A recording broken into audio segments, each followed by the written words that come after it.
Hello everybody, I'm DW and welcome back to Valdis' story. When we last left off, we were going to Isk via the western Skyway, so why don't we continue doing that? We could have gone through the sewers, but we're not going to go through the sewers just yet. We'll save that for next episode. Or maybe the one after that. I don't remember. So the Western Skyways, they're not a large area, but they are fairly dense with things to get. Just about every room has a treasure or crewmate or something.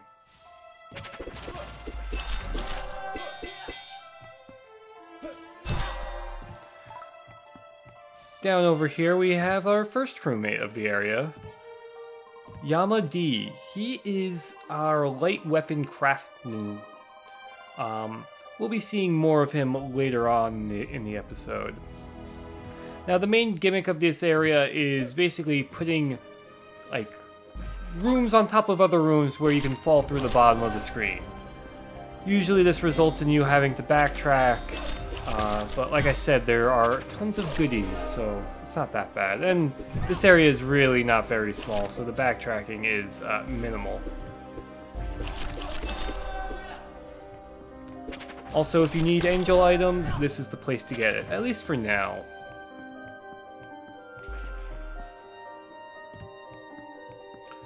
There's one room in particular where it's fairly easy to just run back and forth collecting whatever item you need. We're not going to be doing that though. We're just going to go through this area fairly quickly. Here we have a room with a red chest, and this is a fairly easy timed puzzle.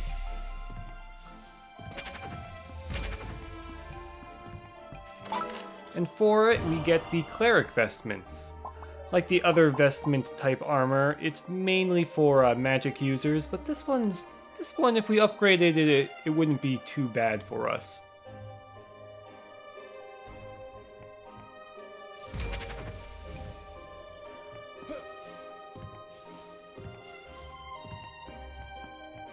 Now we have the boss of the area. This boss is pretty easy, I think. It's one of the easier bosses in the game, but I do like the design of the boss quite a bit. You know, I'm not entirely sure what that crystal does, but I know that you probably want to destroy it. So Magus's main gimmick is she will create these swords that sort of track to you. She also will teleport around, generally make herself invincible. She's fairly easy to get into a stun lock, but she will teleport out of your combos, which is fairly annoying. She can also lock your spells, which is also very annoying. But as for bosses go, she is probably one of the least frustrating bosses. I believe when this crystal is activated, she just gets some sort of like health regen or something, and maybe gets access to a couple other moves. I don't know, it's been so long since I've actually let that crystal been activated in this fight, so I actually don't remember what it does. She also seems like she's very susceptible to bleeding, which is very nice.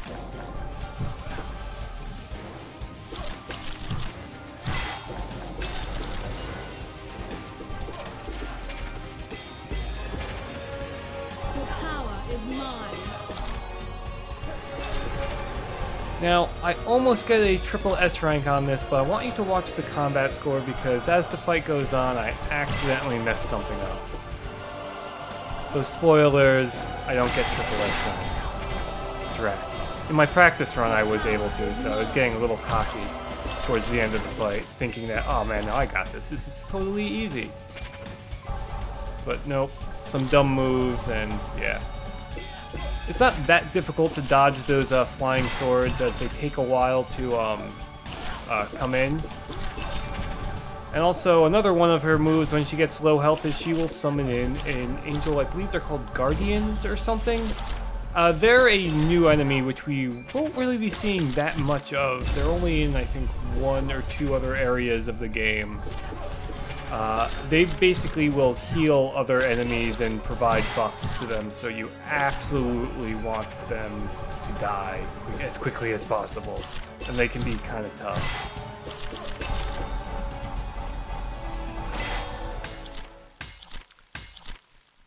So we got Sass. No triple S rank, but ah well. 5+ spell ruin is okay, I guess.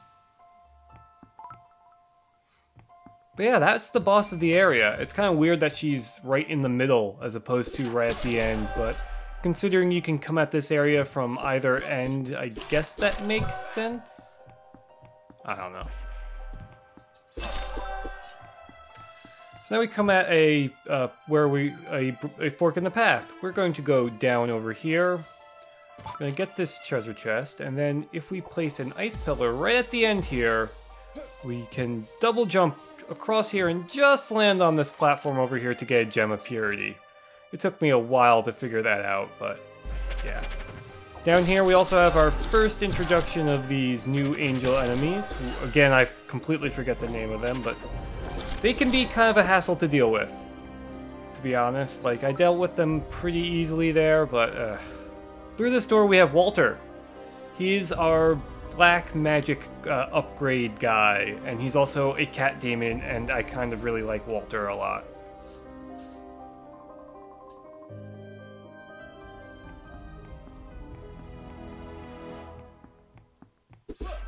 So this room is, if you really want to grind for things, I actually totally recommend just running back and forth between these two rooms.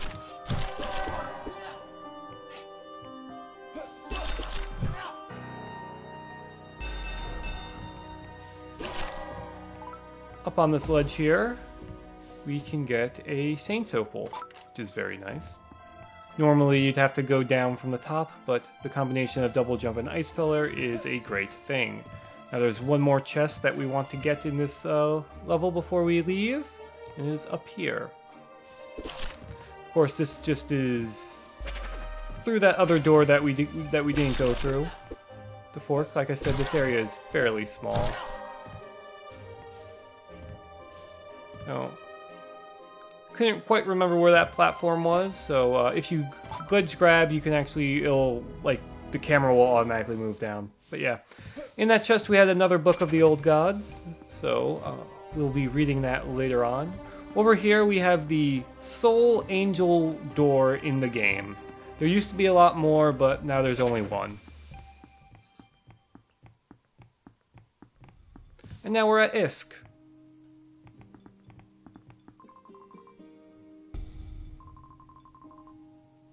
Those angels were pretty much pushovers, weren't they?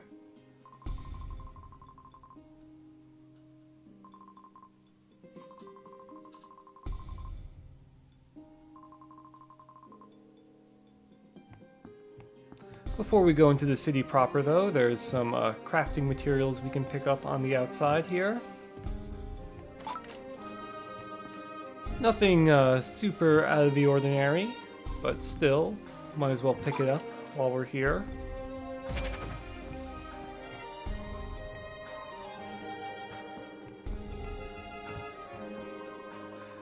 Now, Isk has a couple of rather unique, interesting shops. First, we just have your normal trader, and we are, of course, going to buy the health charm and yet another mana charm. I think we're up to 4 mana charms? Let's check. Yep, 4 mana charms. 3 of which we got last episode.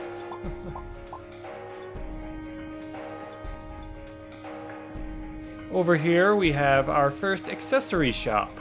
Accessories in this game always add a benefit but always have a penalty associated with them. The ones in Isk here I don't think are very useful, to be honest.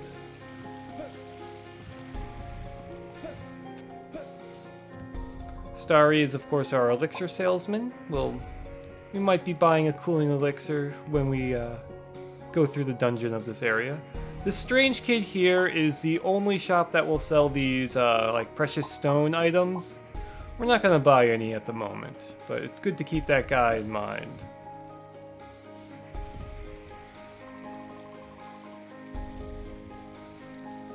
It's nice that they acknowledge that the floating stones are actually something in universe.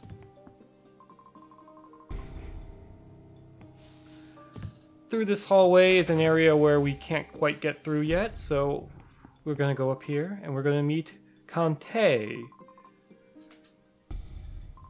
He's another assist character and apparently has like agoraphobia or just terrified of large groups of people. Kind of unfortunate for Conte. As an assist character, he is a sort of heal. I don't know, I've never really found him all that useful. I could never really figure out how to level him up.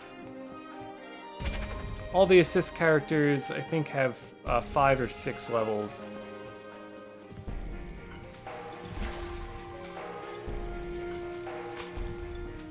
So these people are mentioning that somebody else was here before us, and maybe we might meet some of our friends here. This guy here will say that the mana heater has been acting up, and I wonder if that will ever come into play. Perhaps.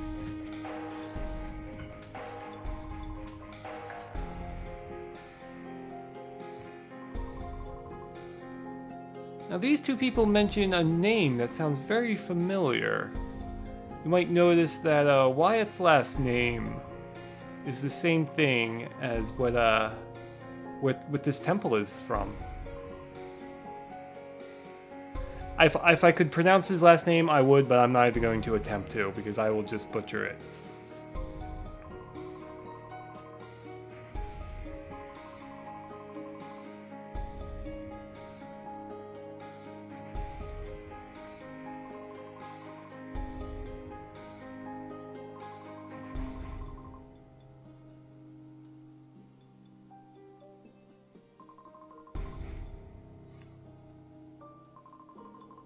I gotta agree, at least he's honest enough to tell us that.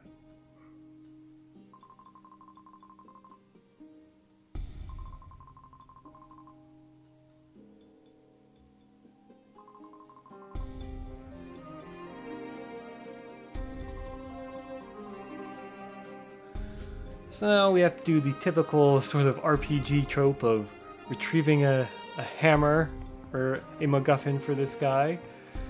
That's something that is a common theme with that particular NPC. I guess it's true of all the elders now that I think about it, but I guess maybe he makes a bit more light of it. Before we go to the Guardian Temple, we're actually going to go back to Herc. Eventually we will go back to the library, but since the Western Skyway was a little short, I decided to go back to Herc here and to buy this broken doll. We'll see exactly what this broken doll does. Maybe it does a thing. Maybe not. Who knows? I know. And you will know soon, too. But before we leave Herc, we're actually going to go back. We're going to buy a poison elixir. For reasons, mainly. I mean, it's not like we're going to encounter anything that might deal poison damage. No, perish the thought. We totally are.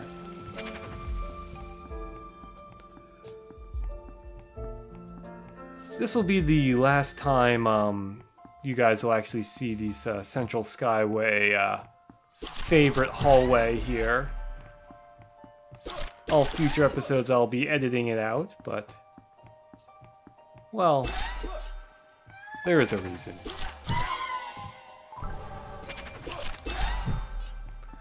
So now, in this room coming up, we have to deal with something.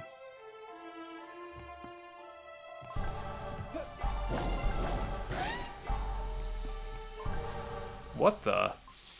So if you buy the broken doll, you have to fight an optional boss that's very similar to the Yeti, called the Raven. And if you bought the broken doll earlier, you might have to fight this guy fairly early on. In the recent update, you don't fight him until you have access to the library, but in the original version of the game, I think you could fight him on pretty much your first time through, which is very difficult. He is a little bit tougher than the Yeti, mainly because he can poison you, but And also the room is a lot smaller, so it's a lot harder to avoid his attacks. But where we are right now in the game is he's not exactly a pushover, but he's not super difficult, especially with that poison elixir. Still, I do a great job of getting hit by all of his attacks. The timing for dodging that like heavy blast is a little tricky. I also show that you can actually parry his attacks. Some people in the thread were questioning if you could, but nope, you absolutely can. You just have to be very close. So there's the Raven down. And for our troubles, we get a jet black feather and an A rank, which is pretty good. It's always nice to have 2+ intelligence. And getting to level 10 is also very nice, since it unlocks the next tier of skills. Now here I put in a point into strength, although honestly I probably should have gone into luck. But we have that Book of the Old Gods, so we can go into luck with that. Now as for new skills available to us, Hunter's Bounty is very tempting, but what we really want to do is go with Bloodlust here, because it will really help out against bosses and harder enemies, because, you know, most of the other enemies we've been killing in maybe 1 or 2 hits. And you're not really going to recover skill cancels against regular enemies because you're gonna really just blow through them, so that's why we went with Bloodlust. Let's go check out that new Book of the Old God.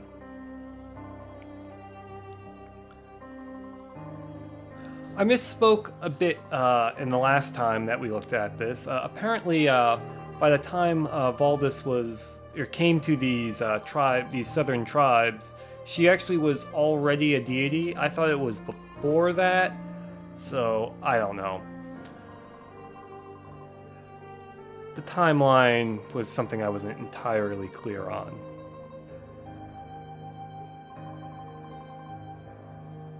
That is his family name. Wonder if that's significant at all. Oh well, who knows. Will probably never come up ever again. So since we got our free stat point, we are going to put that into luck. Having 5 luck is pretty good because enemies will start having a chance to drop ancient coins. Now Walter here will of course upgrade our dark magic, which we aren't going to do. We're going to talk to the Boysk here and upgrade our ice magic. If I just had one more spell lantern and a couple lesser angel spirits, we could have gone all the way to level 3, but oh well. Don't think there's anybody new in that room. We can check with Damon over here to see if we can upgrade anything else, but nope, we don't have enough polished stone.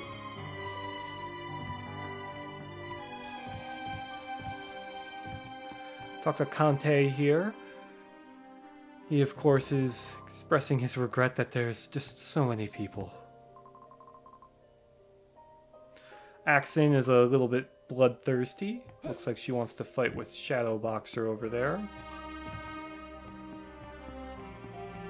Now down these stairs over here we have our 2 smiths. Now there's something I was being a bit dishonest with you guys with. Anytime you beat this game, if you unlocked any weapons, you have them from the start. So we actually have had these weapons all along, and I just never showed you.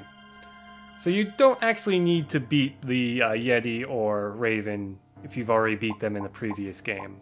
Whoops. But you still need these abilities if you want, or these items if you want to upgrade those weapons at all. But before we do that, why don't we take a look at what their move list is. So this dagger and bow combination, the light attacks are fairly fast and will actually give you a free skill cancel that will cross up enemies. The heavy attack is a bow attack that has fairly decent range, but only shoots out in front of you or at a down angle. Whoops, did not mean to talk to Yama here. That spoils some things, but why don't we take a look at those blades before we attempt to upgrade them. So these blades are, actually, I think they were my favorite weapon for Wyatt when I first played through the game. They do focus more on air combos, and they don't have good heavy attacks. As you can see here, they only have the one hit for the heavy attack, but they were a lot of fun. Now, weapons in this game, or at least for Wyatt and Rihanna, have multiple pathways, sort of like, say, in games like Dark Cloud or Dark Souls. I'm not sure if we're going to upgrade these just yet, so I'm going to hold off on upgrading them. But I still wanted to show off what they are. Once you start down an upgrade path, you can't go back or reset, so not quite sure if I want to commit just yet. Especially since we're probably just going to be using his Great Blade. We also have Unarmed, which some people swear by. I've actually never really tried it, but it is a lot faster and is really good if you like to do combos, but it has a very limited range.